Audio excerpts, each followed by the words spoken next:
Hai plan-plan netizen seluruh Indonesia dimanapun kamu berada yang kadang komentarnya luar biasa. Ketemu lagi bersama dengan kami di Yeni Channel. Pastinya channel yang sangat informatif dan juga akan menambah pengetahuan Anda. So, kali ini jangan kemana-mana, kita akan membahas topik-topik menarik yang ada di seluruh dunia. Embel-embel jenius selalu melekat dalam nama Albert Einstein. Berkat kecerdasannya yang luar biasa, dia mampu mengubah banyak hal di dunia. Berkat teori relativitasnya, sang guru ini semakin tersohor. Akan tetapi, banyak orang yang tidak tahu hal-hal yang dialaminya semasa hidupnya. Berikut ulasan fakta tentang Albert Einstein versi Yeni Fakta.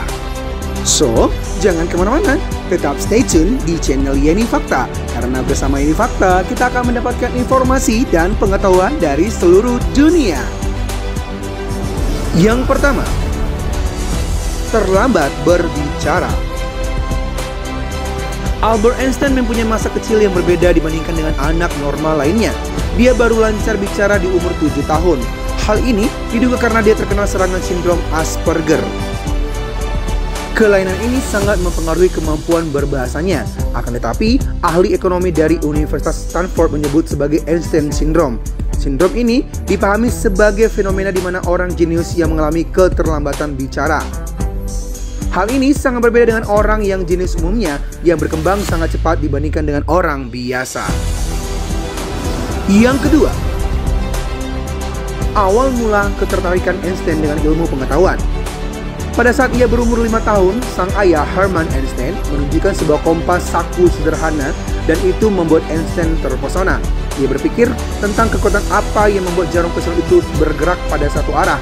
Sejak saat itu, Einstein terus berpikir keras dan mencari tahu teka-teki yang membuatnya mulai tertarik dengan ilmu pengetahuan seperti yang dikutip dari World Science Festival. Yang ketiga, digosipkan sering mendapatkan nilai F. Tuduhan padi ini harus didasarkan oleh Einstein karena sistem penilaian yang berbeda. Di waktu itu, sekolahnya menggunakan sistem penilaian yang bertolak belakang dengan zaman sekarang. Anak yang pintar mendapat F, sedangkan yang tidak terlalu cerdas mendapatkan A.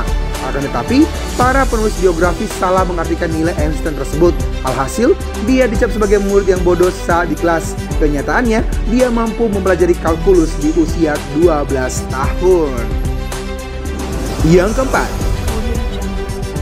Einstein tidak gagal dalam pelajaran matematika. Banyak cerita beredar bahwa Einstein pada masa remaja gagal mempelajari ilmu matematika dengan sempurna. Namun pada kenyataannya, Einstein justru dikenal sebagai murid berprestasi yang mencetak prestasi memuaskan selama masa sekolahnya. Dilansir dari halaman history.com, Einstein pernah mengatakan bahwa kabar dirinya tidak pandai dalam pelajaran matematika adalah sebuah mitos. Bahkan ia berhasil menguasai kalkulus diferensial dan integral pada usia 15 tahun. Yang kelima, mempunyai seorang putri yang misterius. Ketika kuliah di Zurich, Einstein jatuh cinta dengan seorang kakak tingkat bernama Mileva. Karena tidak kaya, lamarannya ditolak oleh ayahnya Mileva pada tahun 1902. Setahun berikutnya, dia dan Mileva menikah. Selang beberapa waktu, pasangan ini melahirkan seorang putri yang bernama Lieser. Nasib dari putrinya tidak jelas karena tiba-tiba pasangan ini berpisah. Banyak yang memprediksi bahwa Lieser meninggal karena penyakit demam berdarah atau diadopsi oleh keluarga lain. Yang keenam, mendapat tawaran menjadi presiden Israel. Ketika Chaim Weizmann meninggal di tahun 1952, pemerintah Israel menawarkan Einstein untuk menggantikan posisi kepala negara yang kosong. Namun, tawaran menjadi presiden kedua Israel itu ditolak oleh Einstein karena ia tak merasa cocok menjalankan fungsi resmi seperti itu. Yang ketujuh, 4 tulisan diterbitkan dalam setahun. Setelah lulus kuliah, Einstein mempunyai hambatan yang besar untuk menerbitkan pemikirannya. Bahkan, idenya ditolak beberapa lembaga penerbit jurnal. Akan tetapi, penolakannya berbuah sebuah kesuksesan. Lembaga jurnal Annals of Physics akhirnya setuju untuk menerbitkan 4 tulisannya dalam setahun, tepatnya di tahun 1905. Bahkan, tahun tersebut merupakan Annus Mirabilis atau tahun penuh keajaiban bagi Einstein. Tahun tersebut juga sebagai penanda lahirnya teori relativitas. Yang kedelapan, sempat dimata-matai oleh FBI selama beberapa tahun.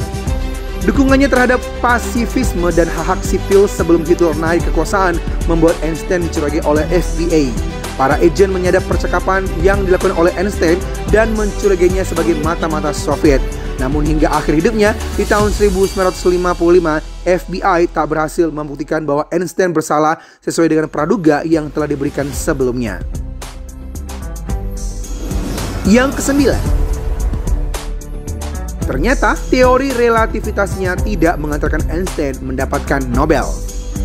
Memang aneh, teori yang begitu memukau temuan dari sang jenius tidak mengantarkannya mendapatkan penghargaan. Padahal butuh waktu 3 tahun untuk membuktikan rumus yang super tersebut. Di sisi lain, hukum efek foto listriklah yang mengantarkan Einstein mengantongi Nobel di tahun 1921. Yang ke-10, otak Einstein ternyata dicuri. Saking penasarannya dengan otak sang jenius ini, Dr. Thomas Harvey, seorang ahli patologi, berani mengambil otak Einstein secara ilegal. Tidak hanya otak, bahkan dia juga mencuri bola matanya dan memberikannya ke dokter mata kepercayaan Einstein, Henry Adams. Untuk menyembunyikan curiannya, Thomas menyimpannya di dalam toples. Dia bermaksud meneliti otak tersebut seorang diri. Karena kurangnya pengalaman dan pendanaan, dia gagal untuk menyelidikinya. Kemudian, dia mengembalikan otak tersebut. Sungguh benar-benar lucu Anda. Demikianlah ulasan tentang fakta mengenai Albert Einstein versi Yeni Fakta. Semoga ulasan kali ini memberi informasi dan pengetahuan tambahan untuk kita semakin lebih baik. Jangan lupa untuk subscribe, like, komen, share, dan tonton terus channel Yeni Fakta. Karena bersama Yeni Fakta, kita akan mendapatkan informasi dan pengetahuan dari seluruh dunia.